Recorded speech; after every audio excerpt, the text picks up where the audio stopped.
नमस्ते। इस वीडियो में हम बात करेंगे भारतीय जनता पार्टी के राइज़ के बारे में और जो वो आज पार्टी हमें जिस रूप में नज़र आती है, वो उसकी हिस्ट्री क्या है। इस वीडियो को मैं ना 3 हिस्सों में डिवाइड करके बताऊँगी। सबसे पहले भारतीय जनसंघ, उसके बाद जनता पार्टी की हिस्ट्री और उसके बाद कैसे भारतीय जनता पार्टी उभर के आई। अगर आप अंत तक रुकेंगे तो बोनस में आपको ये भी बता दूँगी कि क्या कारण है भारतीय जनता पार्टी की विजय के और क्यों वो बार बार जीतती जा रही है। तो इस कहानी को बिना किसी विलंब के शुरू करते हैं। तो ये कहानी शुरू होती है सन 1951 में। ये वो समय था जब कुछ डेलीगेट्स साथ में दिल्ली में मिलकर उन्होंने भारतीय जनसंघ की स्थापना करी थी। इसका जो नेतृत्व उठाया था वो था श्यामा प्रसाद मुखर्जी ने उठाया था। वो एक लीडर थे जो कि कांग्रेस से, नेहरू की सरकार से निकल कर आए थे, क्योंकि उनको डिसएग्रीमेंट था नेहरू सरकार से, जो कि नेहरू लियाकत पैक्ट को लेकर, जो कि माइनॉरिटीज़ के राइट्स को लेकर एक पैक्ट था। तो उन्होंने 1950 में कांग्रेस से रिज़ाइन कर दिया था और एक नए संघ की स्थापना की शुरुआत कर दी थी। उन्होंने इनफैक्ट आरएसएस में एमएस गोलवलकर जी से भी वो मिले थे। आरएसएस का भी उन्होंने काफ़ी सपोर्ट लिया था। आरएसएस जो डायरेक्टली कॉन्टेस्ट नहीं करता है, लेकिन उनके प्रचारकों ने संघ को फैलाने में काफ़ी मदद की ही थी, तो उन्होंने ही इसकी शुरुआत की थी। जब ये संघ शुरू हुआ था, इनका एक 8 पॉइंट प्रोग्राम था। वो प्रोग्राम ये था, वो चाहते थे कि एक भारत सर्वश्रेष्ठ भारत हो, यूनाइटेड भारत की मांग थी। वो चाहते थे कि पाकिस्तान के साथ जो हमारे रिश्ते हैं वो रेसिप्रोसिटी पे बेस्ड हो। जैसा वो हमसे बर्ताव करेंगे वैसा ही भारत उनके साथ बर्ताव करेगा। वह चाहते थे कि हमारी जो फॉरेन पॉलिसी हो वो इंडिपेंडेंट फॉरेन पॉलिसी हो, जिसमें भारत को बहुत इम्पोर्टेंस दी जाए। रिहैबिलिटेशन ऑफ रेफ्यूजीज़ के लिए भी उनका एक मुद्दा था कि किस तरीके से उनको रिहैबिलिटेट किया जाए, पाकिस्तान से किस तरीके से इसका सपोर्ट लिया जाए। वह चाहते थे कि डिसेंट्रलाइजेशन हो और जो इंडस्ट्रीज़ हैं वो सारी जो है सरकार के पास नहीं होनी चाहिए। भारतीय कल्चर पे उनका विशेष ध्यान था। वह चाहते थे कि भारतीय कल्चर और संस्कृति जो है वो ना कि सिर्फ भारत में पर पूरी दुनिया में इसकी समृद्धि और प्रसिद्धि हो। इक्वल राइट्स चाहते थे वो सब लोगों के लिए, चाहे वो कोई भी जात पात का हो या किसी भी धर्म का हो। और वेस्ट बंगाल और बिहार का जो बॉर्डर है उसका भी जो इशू, जो कि बिहार वेस्ट बंगाल से निकल के आया था, वो भी उनके मुद्दे में उस समय पे था। सबसे पहले उन्होंने जो लड़ाई लड़ी थी, इलेक्शंस कुछ लड़ाई से कम तो नहीं है, वो है 1951 में। उस समय उन्होंने केवल 94 सीट्स पे इलेक्शन लड़े थे आउट ऑफ 489 लोकसभा सीट्स। उनको जो वोट शेयर मिला था वो था 3.6% और वो केवल 3 सीट्स में ही विजय पा सके थे, 2 बंगाल में और 1 राजस्थान में। बंगाल में श्यामा प्रसाद मुखर्जी जीत गए थे। एक ही साल के अंदर अंदर उनको इलेक्शन कमीशन द्वारा एक राष्ट्रीय पार्टी का जो है सम्मान या अस्तित्व मिल गया था। 1957 में फिर से इलेक्शंस हुए। उन्होंने फिर से अपनी विजय यात्रा के लिए काफ़ी संघर्ष किया। इस बार उन्होंने 130 सीटों पे लड़े 494 सीट्स में से। वोट शेयर बढ़ गया थोड़ा सा, 5.97% हो गया, लेकिन 4 सीट्स उन्हें मिल पाई, 2 उत्तर प्रदेश में और 2 बॉम्बे में। उसके बाद 1962 में उन्होंने 157 सीट्स में इलेक्शन लड़े आउट ऑफ 518 सीट्स। इस बार उन्हें मिले 6.44% वोट शेयर। यह वो समय था जब जनसंघ को एक क्वालिफाइड ऑपोजिशन का स्टेटस मिल गया था। इसके बाद जो बड़ा परिवर्तन आया था वो था इमरजेंसी के दौरान, जो इंदिरा सरकार ने 1975 में सबके कॉन्स्टिट्यूशनल राइट्स को छीन लिया था, चाहे वो ऑपोजिशन को जेल में डालना हो, प्रेस फ्रीडम को छीन लेना हो। जो इतने महीनों तक ये जो है इमरजेंसी चलती रही थी, उसका विरोध करते हुए जो है कुछ ना कुछ तो होना ही था। तो सारे के सारे जो अपोजिशन के लोग थे, और कहा जाए तो ये 4 पार्टीज मेनली, एक हो गया हमारा जनसंघ, एक हो गया भारतीय लोकदल, एक हो गई स्वतंत्रता पार्टी और एक हो गई सोशलिस्ट पार्टी ऑफ इंडिया। इन्होंने 1977 में जनता पार्टी की स्थापना कर ली थी।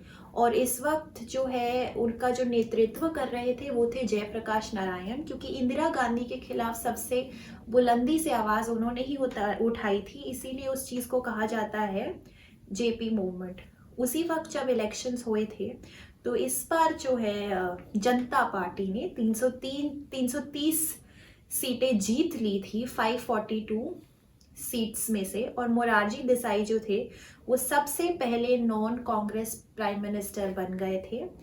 LK आडवाणी जी को मिली थी इंफॉर्मेशन एंड ब्रॉडकास्टिंग की मिनिस्ट्री, अटल बिहारी वाजपेयी संभाल रहे थे फॉरेन मिनिस्ट्री और ब्रिजलाल वर्मा को मिली थी इंडस्ट्री का पोर्टफोलियो। लेकिन ये जो जनता पार्टी का जो संगठन कह ले या खिचड़ी कह ले, ये ज़्यादा दिनों तक नहीं चल पाई, क्योंकि सब लोगों के अपने अपने ओपिनियंस थे, फैक्शनिज्म थी, तालमेल नहीं बैठ पाया। इसी कारण जो है अटल बिहारी वाजपेयी के नेतृत्व में भारतीय जनता पार्टी की स्थापना हुई थी 6 अप्रैल 1980 को। और जनता पार्टी 1979 में डिसॉल्व हो गई थी। इसके 3 प्रमुख लीडर थे, अटल बिहारी वाजपेयी जी, LK आडवाणी जी और मुरली मनोहर जोशी। यहाँ से शुरू हुई थी भारतीय जनता पार्टी, या जो प्रेजेंट डे पार्टी जो हम कमल का फूल खिलते हुए देखते हैं, उनकी शुरुआत अपने जो पेरेंट्स ऑर्गेनाइजेशन जनसंघ और जनता पार्टी से हटकर। तो पहला इलेक्शन जो भारतीय जनता पार्टी ने अकेले लड़ा था वो था 1989 में। इस वक्त वो 85 सीट्स जीत गए थे और उनका वोट शेयर जो था वो था 11.4%। इस विजय का जो एक्चुअल कारण था वो था अयोध्या का मुद्दा, क्योंकि भारतीय जनता पार्टी ने जब अपनी शुरुआत की थी तो उन्होंने हिंदुत्व का काफ़ी परचम लहराने की बात की थी और वो कांग्रेस का मखौल उड़ाते थे कि वो माइनॉरिटीज़ का और मुस्लिम्स का अपीजमेंट करते हैं। और उन्होंने कहा था कि अयोध्या में वह राम मंदिर की स्थापना करेंगे। तो उन्होंने इसी राम मंदिर के इशू पे काफ़ी सारे लोगों को इकट्ठा जोड़कर उन्होंने अपनी इस मुद्दे को अपनी इलेक्टोरल विक्ट्री के रूप में ट्रांसलेट कर दिया था। 1990 में लाल कृष्ण आडवाणी ने इसको और बढ़ाने के लिए और भारतीय जनता पार्टी की विक्ट्री को और बुलंदियों तक ले जाने के लिए एक रथ यात्रा चलाने का फैसला लिया था, सोमनाथ से लेकर अयोध्या तक। उसके लिए भी भारतीय जनता पार्टी को काफ़ी कह सकते हैं पब्लिसिटी मिली थी। और 1991 में इसी का कारण था कि वो 85 सीट से 120 सीट्स जीत गए और इस बार उनका वोट शेयर था 20.1%। वोट शेयर इसीलिए बता रही हूँ क्योंकि बहुत ज़रूरी है आपके जानना कि किस तरीके से धीरे धीरे भारतीय जनता पार्टी मशक्क़त से अपनी जो है वोट शेयर को बढ़ाती ही जा रही है। 1992 में बाबरी मस्जिद डिमोलिशन हुआ था और जब ये हुआ था उस वक्त अयोध्या में मुरली मनोहर जोशी और वाजपेयी जी को, तो इनके जो भी ये तो बीजेपी के लीडर हो गए, उनके साथ VHP या विश्व हिंदू परिषद जो है उनके भी लीडरों ने काफ़ी बड़ा सम्मेलन किया था और उनको सुनने के लिए करीब 1.5 लाख लोग आए थे। लेकिन बाबरी मस्जिद डिमोलिशन के बाद जो देश में दंगे हुए थे उसमें काफ़ी हज़ारों लोगों की जानें भी गई थी, जबकि स्टेट गवर्नमेंट ने सुप्रीम कोर्ट को अश्योर किया था कि डिमोलिशन नहीं होगा, लेकिन उसके बावजूद भी हुआ था। खैर, ये जो भी चीज़ें हो रही थी वो सिर्फ भारतीय जनता पार्टी को फ़ायदा ही दे रही थी, क्योंकि जो उनका एक जो हिंदुत्व का जो उनकी आइडेंटिटी थी जिस बेसिस पे वो फॉर्म हुई थी वो और कंसोलिडेट होती जा रही थी। 1996 में इलेक्शंस लड़े गए थे अटल बिहारी वाजपेयी के नेतृत्व में। इस बार भारतीय जनता पार्टी ने 161 सीट्स जीती, परंतु ये सरकार ज़्यादा टाइम लास्ट नहीं कर पाई क्योंकि उनको जो बाकी पार्टीज है उसका सपोर्ट नहीं मिल पाया और अटल बिहारी वाजपेयी ने 13 दिन के बाद खुद ही रिजाइन कर दिया, इससे पहले कि उन्हें लोकसभा में नो कॉन्फिडेंस मोशन को फेस करना पड़े। 1998 में इलेक्शंस हुए, इस बार उनको मिले थे 182 सीट्स, लेकिन इस बार उन्होंने सरकार सिर्फ भारतीय जनता पार्टी की नहीं बल्कि नेशनल डेमोक्रेटिक अलायंस की बनाई और पार्टीज को अपने साथ जोड़ के, परंतु ये सरकार भी ज़्यादा दिनों तक नहीं टिक पाई। वाजपेयी जी के नेतृत्व में ये सरकार भी 13 महीनों में गिर गई। तो ये दूसरी बार था जब वाजपेयी जी की सरकार गिर गई। वाजपेयी जी की उसके बाद फिर से सरकार बनी थी 1999 में। इस बार नेशनल डेमोक्रेटिक अलायंस को 270 सीटें मिली थी और बीजेपी को अकेले ही 182 सीट्स मिली थी। यह वो पहला समय था जब भारतीय जनता पार्टी ने अपनी 5 साल की जो सरकार है उसको वो अच्छे से कंप्लीट कर पाए। तो अब फिर से समय में परिवर्तन आने वाला था 2004 में। अटल बिहारी जी काफ़ी कॉन्फिडेंट थे कि वो भारतीय जनता पार्टी को फिर से सत्ता में लेके आएंगे, स्पेशली राजस्थान, मध्य प्रदेश और छत्तीसगढ़ जैसे स्टेट्स में उनकी भारतीय जनता पार्टी की विजय के बाद। परंतु इसका विपरीत हुआ, उन्होंने इलेक्शंस को अर्ली कॉल कर लिए, लेकिन भारतीय जनता पार्टी को इलेक्शन में हार मिली और वो जो है एक मेजॉरिटी नहीं कर पाए और कांग्रेस की जो है वो सरकार बन गई मनमोहन सिंह के नेतृत्व में, परंतु सोनिया गांधी जी यूपीए की चेयरपर्सन बन गई और हम जानते हैं कि उन्होंने मनमोहन सिंह जी को आगे करके उनकी सरकार बनाने का फैसला कर लिया था। 2019 में फिर से बीजेपी का कैंपेन चला था इंडिया शाइनिंग के नाम से। उस वक्त क्या है, वाजपेयी जी ने कह दिया था कि अब मैं और इलेक्शन नहीं लड़ूंगा, तो आडवाणी जी जो कि वेटरन लीडर है उन्होंने आगे आकर जो है कमान संभाली और उनके नेतृत्व में जो कैंपेन है उसको लड़ा गया। परंतु उस बार भी बीजेपी को मुंह की खानी पड़ी, क्योंकि कह सकते हैं कि उनकी जो हार का कारण था वो उनका कैंपेन ही था जो काफ़ी प्रोलॉन्ग था। उनकी जो पॉलिसीज़ है उससे इकोनॉमिक रिवाइवल और ग्रोथ ज़रूर हो रहा था, लेकिन वो कहीं ना कहीं अर्बन पुअर और रूरल पुअर को भूल गए थे, जो कि इंडिया के बहुत बड़े वोट बैंक है। तो जो इंडिया शाइनिंग का कैंपेन जो उन्होंने लड़ा, उससे जो है वो गरीब लोग ज़्यादा कनेक्ट नहीं कर पाए और एक बार फिर से कांग्रेस की जो है सरकार आ गई और उन्होंने 10 साल तक राज किया। लेकिन अब आप और मैं सब जानते ही हैं कि 2014 में एक बार फिर से हिस्ट्री क्रिएट हुई जब नरेंद्र मोदी की सरकार की स्थापना हुई बीजेपी में, और इस बार बीजेपी को भारी भरकम 282 सीट्स मिली और उनका वोट शेयर था 31%। 31% काफ़ी बड़ा वोट शेयर था उनके पास्ट के कंपैरिजन में, लेकिन अगर हिस्टोरिकली देखा जाए तो ये 31% एक सिंगल लार्जेस्ट पार्टी के हिसाब से कम वोट शेयर था, इतना ज़्यादा नहीं था एज वन पार्टी, लेकिन उनको जो है विजय मिल गई क्यों नरेंद्र मोदी के नेतृत्व में और मोदी जी प्रधानमंत्री बन गए। 2019 के इलेक्शंस में बीजेपी ने फिर से हिस्ट्री रिपीट की और इस बार उन्हें मिली थी 353 सीट्स और 37.4 वोट शेयर।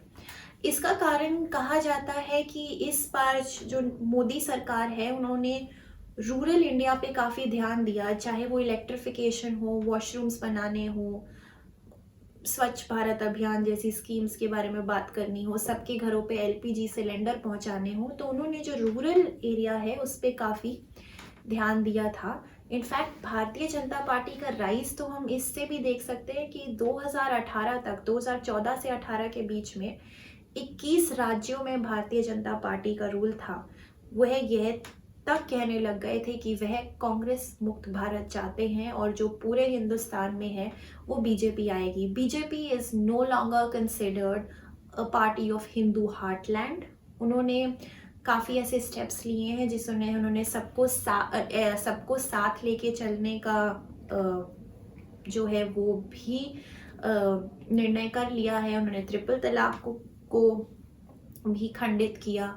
मोदी जी कहते हैं कि सबका साथ सबका विकास, और इन सब चीज़ों को कह कह के भारतीय जनता पार्टी है जो कहीं ना कहीं अपनी हिंदू आइडेंटिटी के बेसिस पे बनी थी, वो अपनी इमेज जो है वो चेंज करना चाहती है और अपना जो परचम है वो पूरे हिंदुस्तान में लहराना चाहती है। तो बीजेपी को अब सिर्फ नॉर्थ की या हिंदू हार्टलैंड की पार्टी कहना बहुत ही बड़ी गलती साबित होगी। तो क्या कारण थे ये भारतीय जनता पार्टी के यू टर्न के, कि एकदम से 2014 के बाद किस तरीके से पूरे हिंदुस्तान ने भारतीय जनता पार्टी को इतनी बड़ी मेजॉरिटी देके एक्सेप्ट किया? इसका सबसे प्रमुख कारण था कांग्रेस के करप्शन स्कैम्स, चाहे वो commonwealth games CWG commonwealth game scams हो, कोल स्कैम हो, कैश फॉर वोट स्कैम हो, आदर्श स्कैम हो। ऐसे कई स्कैम्स जो हैं उनकी जो लपेट में कांग्रेस आ गई थी और उससे वो बाहर नहीं निकल पाई। इसी कारण उन्होंने मोदी को एक ऑल्टरनेटिव के रूप में प्रेजेंट किया, और मोदी जी ने अपने कैंपेन में तक ये कहा था कि ना खाऊंगा और ना खाने दूंगा। तो ये इमेज जो है वो करप्शन फ्री होने की, यह भारतीय जनता पार्टी के लिए काफ़ी बेहतरीन तरीके से काम करी। जब बीजेपी ने इस बार कैंपेन लड़ा था, वो समझ गए थे कि यूथ है, यूथ फैक्टर जो है वो कैंपेन से दूर नहीं रह सकता। करीब करीब 81 करोड़ अगर वोटिंग पॉपुलेशन है, उसकी 50% लोग जो है वो 35 साल से कम के थे। उन्होंने यह कहा कि कांग्रेस ने इतने सालों तक मनरेगा जैसी स्कीमें निकाल के जो यूथ है उनकी कहीं ना कहीं निरादर किया है। वह चाहते थे कि हम सरकार में आके स्किल डेवलपमेंट और एम्प्लॉयमेंट देने जैसे काम करें, इंस्टेड ऑफ कि लोगों को पैसे बांट दिया जाए मनरेगा के नाम पे। राइट आइडियोलॉजी की कहीं ना कहीं कह सकते हैं राइज हो रहा है हिंदुस्तान में, क्योंकि भारतीय जनता पार्टी को काफ़ी बड़े पैमाने पे एक्सेप्ट किया जा रहा है, और जिन स्टेट्स में उनकी बिल्कुल भी पहचान नहीं थी उस स्टेट में भी उनको पहचान मिल रही है। क्यों? इसका सबसे बड़ा कारण हो सकता है उनकी सॉफ्ट हिंदुत्व अप्रोच। तो वो इतने बढ़ चढ़ के हिंदुत्व को नहीं बोलते हैं और सबको साथ लेके और सबको बराबरी के तौर पे मैसेजिंग जो है वो भारतीय जनता पार्टी के द्वारा की जाती है। और सबसे प्रमुख कारण जो कहा जाता है वो है ब्रांड मोदी। नरेंद्र मोदी ने गुजरात के चीफ मिनिस्टर बन के अपना डेवलपमेंट मॉडल के बारे में बात करके, या फिर अपनी जो कंसिस्टेंसी को लेके बोलकर कि वो नॉन करप्टेबल लीडर को बोल दिया जाए, तो जो ब्रांड मोदी है वो भारतीय जनता पार्टी के लिए आज एक बहुत बड़ा एसेट बन के उभर के आया है, और वो एक बहुत बड़ा इलेक्शन जीतने का कारण बन के आया है। तो ये थी भारतीय जनता पार्टी की राइज की कहानी 1951 से लेकर 2021 में हम आ गए हैं अभी तक, और इलेक्शंस फिर से आएंगे 2024 में, तो आगे देखते हैं क्या होता है। लेकिन एक व्यक्ति द्वारा शुरू की गई एक छोटी सी कह सकते हैं मीटिंग आज एक पूरे नेशनल लेवल पार्टी के रूप में उभर के बढ़ चढ़कर इलेक्शंस में जीत पा रही है, और जनता का सपोर्ट भी उन्हें मिल रहा है। अब आपको जो भी मुझसे बात करनी है आप मुझे प्लीज़ कमेंट्स में बताइए। अगर आपको लगता है कि आपको इस पे कुछ और ऐड करना है, लाइक करना मत भूलिएगा, और जिसके साथ भी आप ये वीडियो शेयर करना चाहते हैं ज़रूर कीजिए। थैंक यू सो मच, शुक्रिया मेरी वीडियो देखने के लिए।